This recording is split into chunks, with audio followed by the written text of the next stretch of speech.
deputado federal, delegado Doutor Furtado. Eu quero apresentar hoje a você o meu amigo Canário. Canário é candidato a vereador na cidade de Pinheiral. O número dele é 17555, para não esquecer. Vamos repetir, 17555. O Canário é motorista da ambulância há mais de 10 anos. E ele falou comigo, ele vai lutar pela valorização e reconhecimento dos funcionários públicos.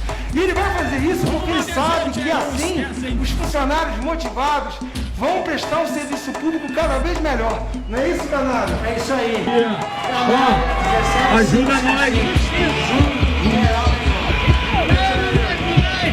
No dia 15 vão votar Canário 17555.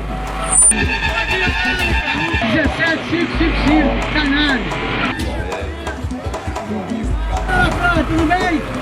Eu fui convidado a ser candidato a vereador em Pinheiral, mas por entender que a minha grande missão é ser médico, eu... No dia 15 de novembro, vote Canário, 17555. Para ajudar no crescimento da cidade, Vamos colocar o Canário lá para trabalhar com a população de Pinheiral. e por isso eu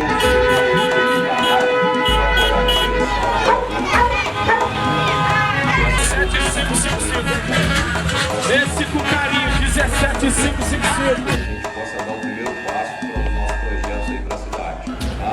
Então eu sou o Dr. Rodrigo Valério, nessa eleição sou o Canário, o número 17555. Tá? Forte abraço a todos. Meu amigo e minha amiga de Pinheiral, eu sou o deputado federal, delegado Doutor Furtado. Eu quero apresentar hoje a você o meu amigo Canário. Canário é candidato a vereador na cidade de Pinheiral. O número dele é 17555, para não esquecer. Vamos repetir, 17555.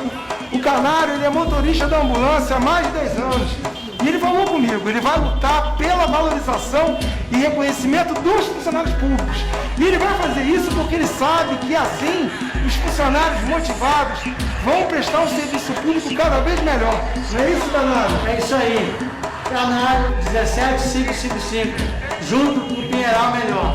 Vem em frente a ele. Vote Canário 17555 pela valorização do funcionário público.